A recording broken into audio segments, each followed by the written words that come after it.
Hello again. Okay, today I want to talk about well, I guess, I don't know if you would really call it a supplement, but it's something that you commonly see bodybuilders and fitness people consuming. And what I'm talking about comes under the general heading of protein bars or nutrition bars. And these nutrition bars can vary in quality anywhere from something that's little more than a candy bar, like Milky Way, to a genuine meal replacement. It depends on the ingredients. And in this video, I'm going to tell you exactly what to look for in well, let's call them protein bars just for simplicity's sake, rather than meal replacements.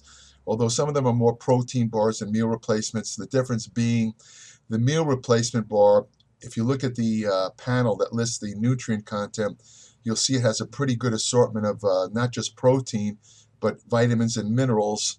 Some of them even have a little bit of fiber in there, which if you add it all together, and some of them even add some good fat in there, not often fish oil, because that'll kind of change the taste of the bar, won't make it taste good. And fish oil is very prone to rancidity. It's very difficult to incorporate in any kind of nutrition bar because it tends to go rancid pretty fast. So, but they have other sources of fat. Some of them have MCTs, which isn't too bad. When you work out, MCT stands for medium chain triglycerides. And those who are active or work out, medium chain triglycerides kind of are an alternate source of energy. They supply 7 calories per gram, and they're very rapidly burned up. They're burned up just about as fast as carbohydrates, and they're not likely to be stored as body fat if you're active. So MCT is a pretty good thing to find in these nutrition bars. I'll call them nutrition bars, which would encompass, again, protein bars and meal replacement bars. By the way, the meal replacement bars generally are a lot more expensive because of all the inclusion of all these added nutrients besides protein. They charge premium prices. If you buy them singly, it's not unusual to see them as much as $4 or $5 for just one bar. But again, these things can actually be used as a meal replacement. They do digest faster than a regular meal that contains food, protein, fats, carbohydrate. It digests faster, but I would still give it about an hour. In fact, as far as the optimal time to consume these nutrition bars, I would say 1 to 3 hours before exercise, because you want to give some time for the nutrients in the bar to digest. These bars have a little bit of fat, which slows down digestion. They have protein, which has to be converted into amino acids. Usually this takes maybe about 2 hours. We want to give it about 3 hours to make sure it clears your stomach. By the way, anything that's in your stomach, for example, at Gold's Gym, I very often see people, they have a little kind of eating area in the front of the gym. Very often I see people will buy a meal in the pro shop or bring their own in Tupperware. There's a little microwave there. They'll stick the meal in the microwave, then they'll sit down at one of the tables and eat the meal, and then they'll go immediately into the workout room and work out. And I was always curious about this, so I asked one guy, what's your rationale for eating right before you train? He says, well, I need the energy. The energy helps me train harder. And I said to him, well, you do realize that food has to undergo a digestion process, and this takes anywhere from 2 to 4 hours. He said, well, all I know is it makes me train harder. So I kind of stopped the conversation there and walked away, which is my usual policy. When I realize I'm talking to a moron, I try and end the conversation fast, because it's like slamming your head into a wall. But anyway, on another topic, getting back to what I was saying in this video, I got a little off track there. You want to eat the nutrition bars 1 to 3 hours before training. After exercise, you want to get the protein as soon as possible, because the protein is needed for muscle protein synthesis. So in that case, probably 15 to 30 minutes. And this is one of the big features of these nutrition bars. They're very convenient. In fact, it's their greatest feature. You can take them anywhere. You can just put them in your gym bag and munch on it right after the workout. I've seen people actually chewing on nutrition bars during the workout, which again is a waste of time, because again, related to that meal thing I just mentioned, when you work out, your blood, there's a hierarchy. Your blood is diverted to the working muscles to clear out waste products and provide oxygen to the working muscles. So anything that's in your stomach that you're eating during the workout or right before, it basically just sits there the entire workout.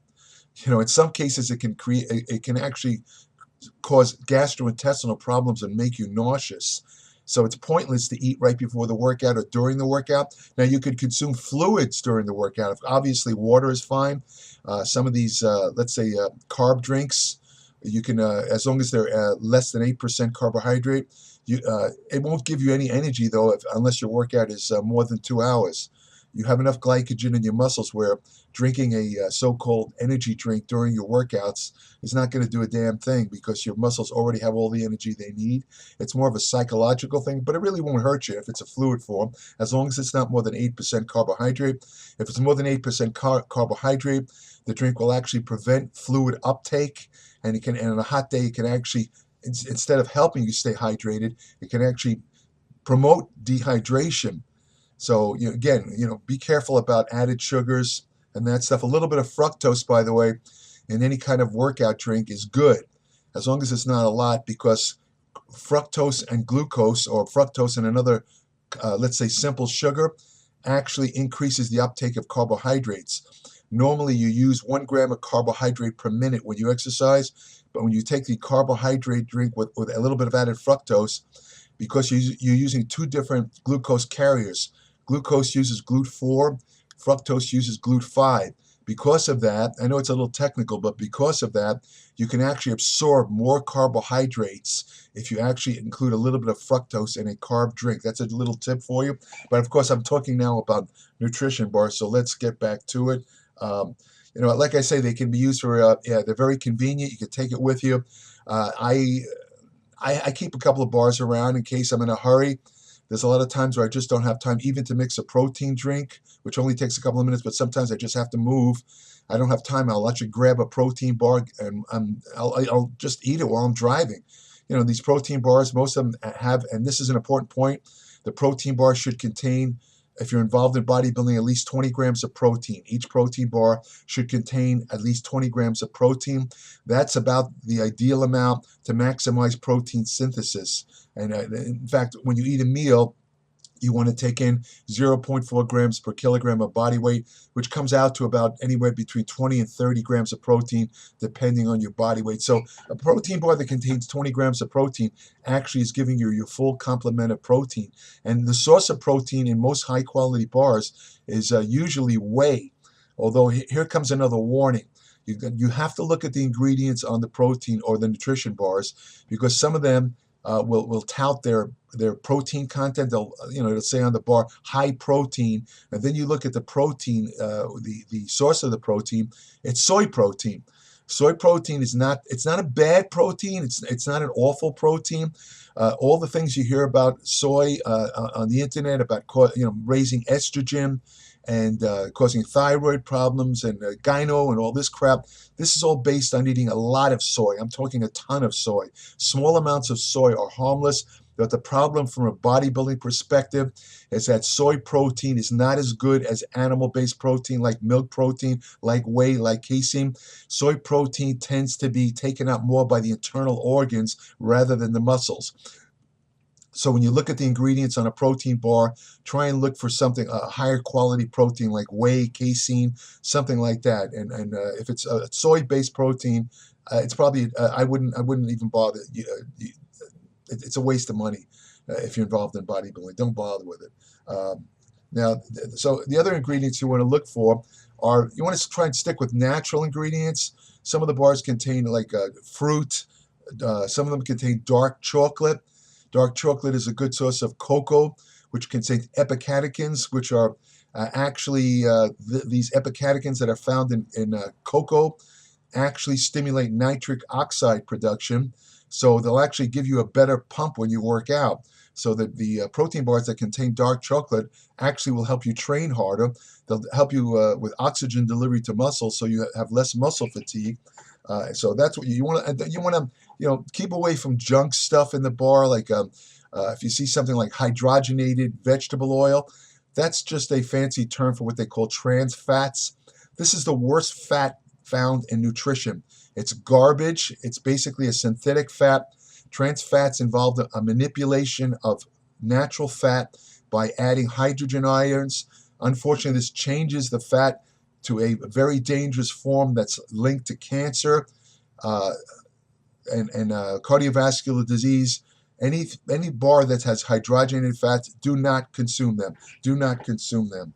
Also, you want to be wary of sometimes some of the nutrition bars, as a sweetener, they use what they call sugar alcohols. Uh, um, Let me see, what is it? Some of the sorbitol.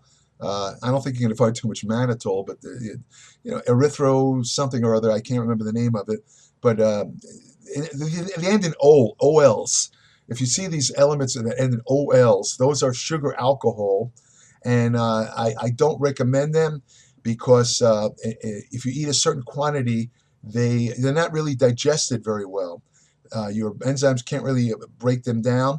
So if you let's say you have like 2 or 3 bars that contain sugar alcohols, within about a half hour you're going to be running to the bathroom with diarrhea.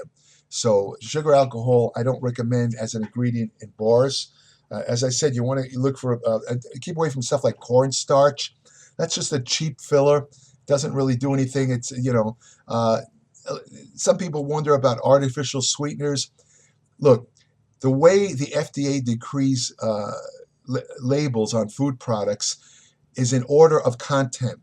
In other words, the greatest ingredient or the largest amount of any ingredient is listed first in the listing of ingredients on any food product, and it goes from greatest to least. Now, if you look at the nutrition bars, when they do contain artificial sweeteners, they're usually the very last ingredients on the bar. What this means is that it has trace amounts of artificial sweeteners, just enough to make it taste better. It's not a concern. What you want to be concerned about is the sugar alcohols, as I said, not artificial sweeteners. Some of the bars do contain sugar. They try and make it look good by writing stuff like natural cane sugar, and brown sugar, or they'll put in honey. Listen, a carbohydrate is a carbohydrate. The natural sugars will make you just as fat as the bad sugars. Some of them don't even. Some of them even include high fructose corn syrup. When there's a big concern about that, related to again, if you look on the internet, you have all these sites warning about high fructose corn syrup. High fructose corn syrup is composed of the same sugars as table sugar. And what the science studies show, and I'll be talking about this in my Applied Metabolics newsletter, much more in depth about the effects of fructose. But in short, if you have small amounts of high fructose corn syrup, it's not going to hurt you. Fructose itself is a little bit better than high fructose corn syrup, simply because high fructose corn syrup is a processed sugar. And you always want to minimize processed sugars in your diet. They're very bad for you in many, many ways that go beyond the scope of this video, which I can't talk about. You want to look for something about, as far as calories, if it's just a regular, let's say, nutrition bar, not a meal replacement, they usually contain about 200 calories, which isn't that bad. The meal replacements, they are usually bigger bars, heavier bars, and they usually go up to 400 calories. But again, if you're using that as an entire meal replacement, that's still not too bad. And they can be used as a meal replacement. As far as the fat content, you want to look for maybe a maximum of 10 grams of fat. You don't want to have too much fat because, again, the higher the fat content, the longer it's going to take to digest. As far as sugar, you want to look for about 5 grams or less of sugar. 5 grams or less of sugar is not going to hurt you in any way. And as I said, you want to avoid corn syrup, high fructose corn syrup, and you want to avoid stuff like beet sugar. Now, you're probably wondering at this point, are there particular brands of nutrition bars or meal replacement bars that I would recommend? Unfortunately, I'm not going to talk about that, and I'll tell you why. I'm going to be really clear and honest with you. I'm not employed by any nutrition companies. I'm not connected in any way with any nutrition companies, including companies that make nutrition bars and meal replacement bars. As a consequence, I am not going to mention brand names because I'm not going to turn this video into an advertisement and make money for these people. And it's not just the fact that I'm not on the payroll. I'm not a shill. In other words, I'm not here to push somebody else's products. That's not what I do. I'll let others do that. I'm not going to do it. What I would suggest, however, is to experiment. If you want to try with these nutritional meal replacement bars, try a couple of brands. And remember, you always have to include the taste component. You will find that some of these nutrition bars taste better to you than others. And as long as they fit the requirements I outlined in this video, that's the one to go with. In other words, if you try a nutrition bar and it tastes disgusting to you, and believe me, I've tried some nutrition bars that I had to spit out. They were disgusting, horrible. I can't believe they were selling this stuff. Again, but it's an individual thing. Some people like certain tastes more than others. So experiment with different brands, different bars. Keep in mind the nutrition guidelines I talked about in this video, and then you'll find the one that works best for you. And look at nutrition bars as just a convenience. There's something that you can eat on the run, when you don't have time to eat a meal. If you want to use it to supplement meals, remember, like with 20 grams of protein, that's a full protein meal. So you can use it as a full protein meal. You can take it in place of protein drinks. And so I think that about sums up what you need to know about nutrition and meal replacement bars. If you want further information about nutrition, much more in depth than any video I can do, and also information on exercise science, anti-aging, fat loss techniques that work, ergogenic aids, hormonal therapy, exercise science, you must subscribe to my Applied Metabolics newsletter, www.appliedmetabolics.com. It's the best source of information on nutrition and exercise anywhere. Beats any blog, beats any magazine. And besides the current research, I'm also including my over 55 years of constant study and learning and research. I'm incorporating that into the newsletter. I'm gonna teach you things that I learned in all these years that'll help you avoid making some of the mistakes that I made years ago, and basically set you on the right path. I do answer brief questions from subscribers only. There's an email portal on the Applied Metabolics site, and that is strictly for subscribers. A lot of people that watch these videos contact me through that email portal, and they're not subscribers, and they're asking me questions. Very often these are complex questions, and I honestly don't have the time to answer it, but I will answer questions from subscribers because I appreciate the support of my newsletter through your subscription. So I will respond to subscribers. Unfortunately, I cannot subscribe to non-subscribers. So if you want to have the best friend you'll ever find, go to your local shelter, adopt a dog. They are fantastic. They're great. I don't know what to say about them. They're unbelievable. I could not imagine life without a dog. Let me put it that way. Have a good day. Take care.